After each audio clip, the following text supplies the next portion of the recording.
Укло превентива. Здравје, превентива, едукација.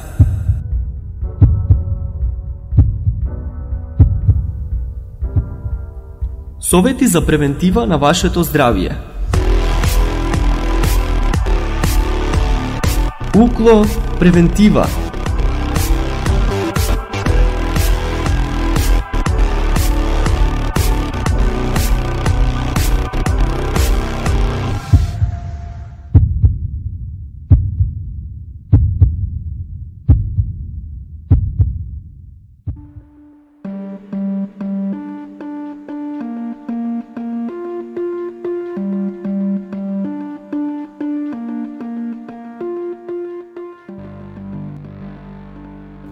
Почитувани, добро ни дојдовте во новото издание на емисијата Укло превентива на Универзитетското радио Укло FM Битола. Емисијата ќе ја започнам малку невообичаено, со прашање. Дали знаете зошто во светот се одбележува 29 октомври? Сигурно не, затоа што тоа е 302-иот ден во годината. Дали овој ден е важен за нас? Одговорот е дека овој ден е посветен на борбата против суровите последици од мозочниот удар. Појава која траела и се уште трае. Вистинското прашање е дали се уште ќе трае и како да се превенира. Мозочниот удар стана, така да се каже, речиси неизбежен дел од животот на современиот човек, имајќи предвид дека постојано се зборува за него.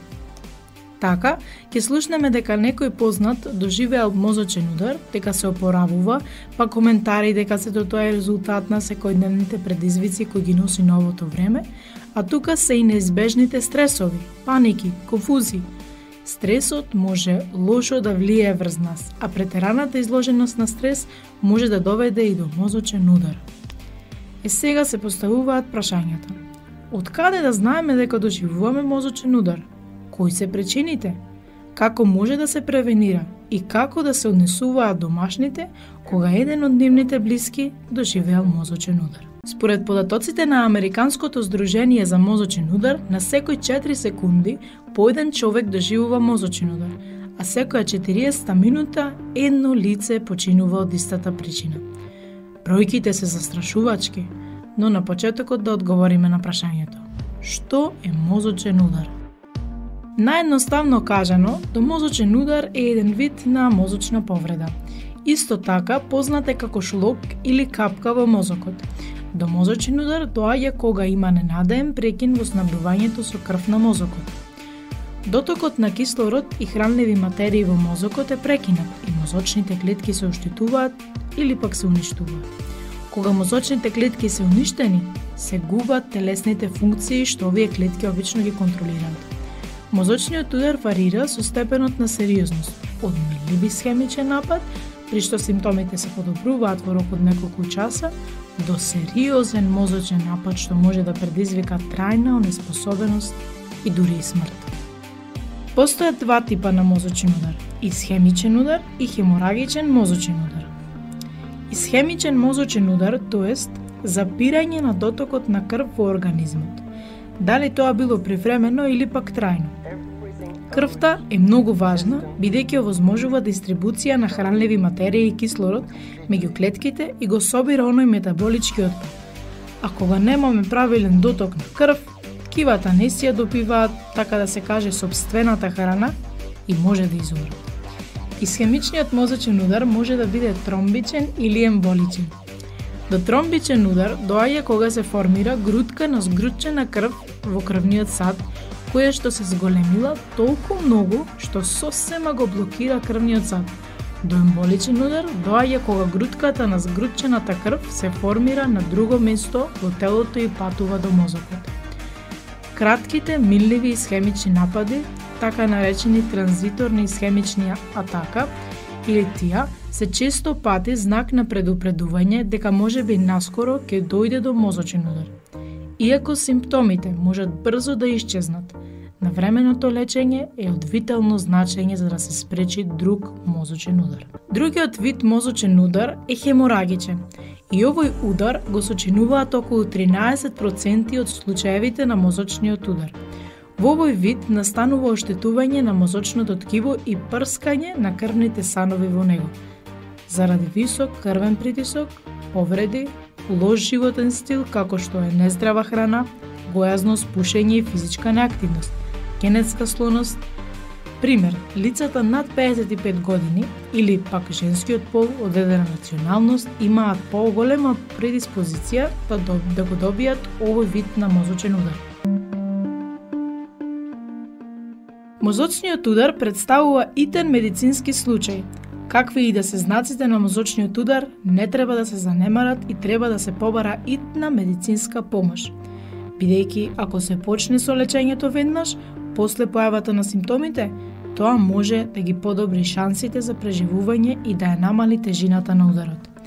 И затоа е нормално прашањето како да знаеме дека имаме мозочен удар или пак некој во нашата околина доживува мозочен удар.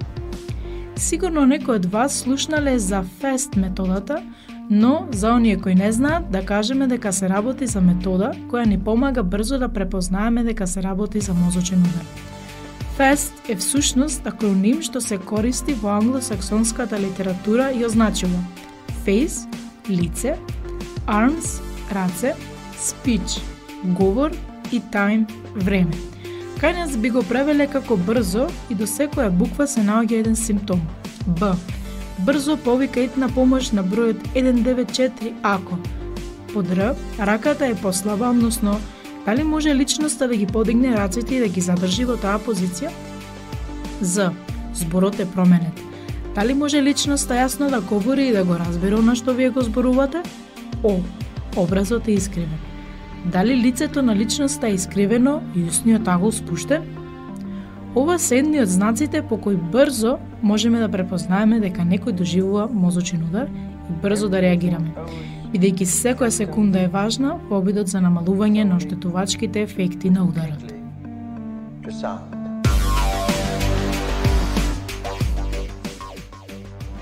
Нормално, тука е прашањето кои се ризик факторите и дали ние може врз тоа да имаме некакво влијание или нешто да превенираме. Како ризик фактор ги издвојуваме хипертензија, дефинирана како висок крвен притисок, тоест систолен крвен притисок 140 мм живен столб, а диастолен крвен притисок 90 мм живен столб. Атеросклероза го стеснува крвниот сад и го зачепува, го спречува протокот на крв низ тој сад.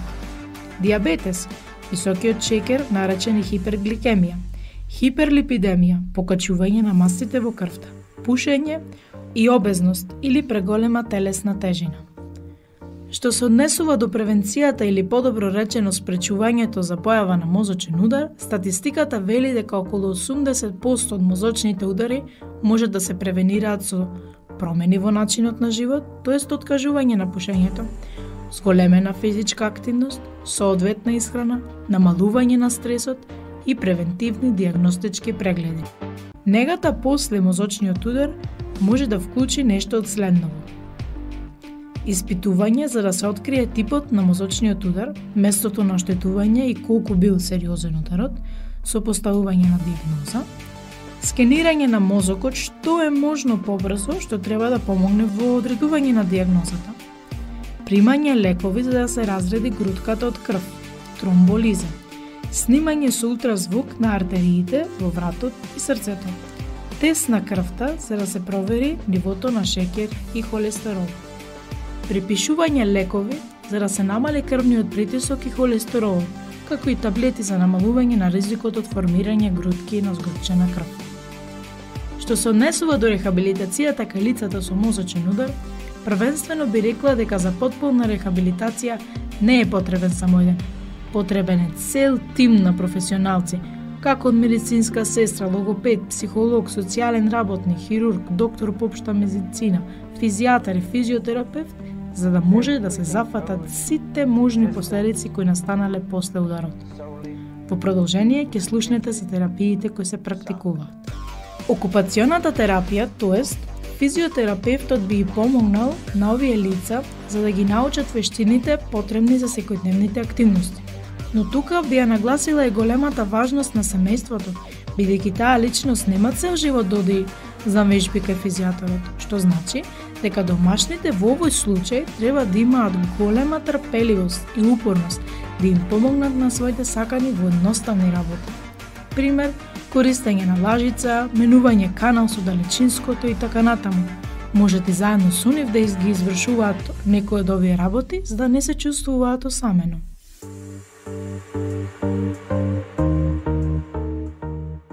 Физиотерапијата и вежбите првенствено ги изведува физиотерапевтот, но после физикалната терапија со него, препорачливо е домашните да го поттикнуваат лицето, кој имало мозочен удар, да ги повторува вежбите и во домашни услови, да стекне навика за редовно вежбање, бидејќи така ќе има и побрзо опоравување.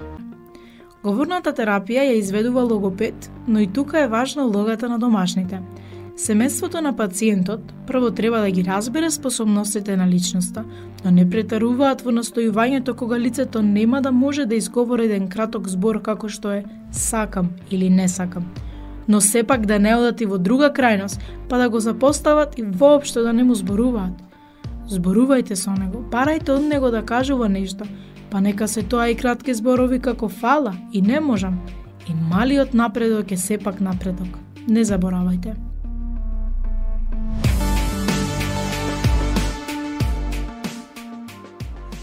Психотерапијата помага со тешкотиите во помнењето, вознемираноста и депресијата. Но сепак, психијаторот колку и да сака да ја смири вознемираноста на пациентот, сепак, домашната атмосфера е најбитна врз менталниот напредок на пациентот. Домашните треба да ја прифатат состојбата на нивниот близок и да го поддржуваат во неговата терапија, да го охрабруваат, да бидат позитивни со него, да веруваат дека неговата состојба ќе се поправи и слично.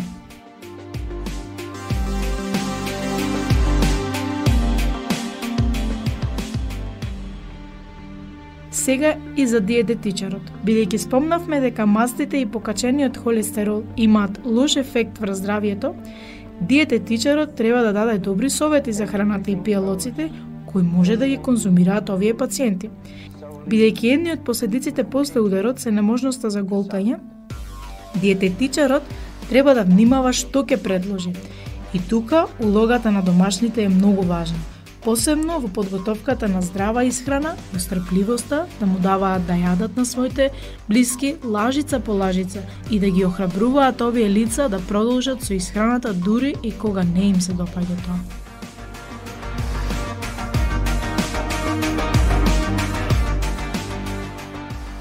Блиските лица кои имале мозочен удар навистина заслужуваат огромна почит, бидејќи грижата за нив не е едноставна и не е секогаш лесно да се остане позитивен кога се доживува нешто толку тешко. Но ќе ни помогне да издржиме ако се фокусираме на резултатите, а не на моменталната состојба. Што ако престанеме со вежбањето? Каква ќе биде состојбата на тие личности? Што ако продолжиме со вежбање? Каква ќе биде тогаш? Се разбира, не можеме да очекуваме чуда, но сепак можеме нешто да направиме. А кога можеме нешто да направиме, тоа не треба да го скратиме. Нашата поддршка може да им даде причина да живеат, но и да продолжат да се борат, надевајќи се дека ќе им биде подобро. И сега, после сето кажано, се сеќавате ли зашто беше значен 29 октомври? Затоа што тоа е светскиот ден за борба со мозочниот удар. Да не го заборавиме овој ден. На крај би рекла, ние не знаеме колку сме силни, се додека тоа, да бидеме силни, не е единствената опција која ни преостанува. Колку ќе бидете вие силни? Ќе продолжите ли да ги охрабрувате своите блиски да не застануваат со вежбите, терапијата и здравата исхрана? Или ќе се откажите кога ќе видите во колкава тешка состојба се тие? Во нивното опоравување имаме мощно големо влијание, па да внимаваме како ќе се однесуваме. I got nothing left to lose or use, or do my bad habits lead to I hate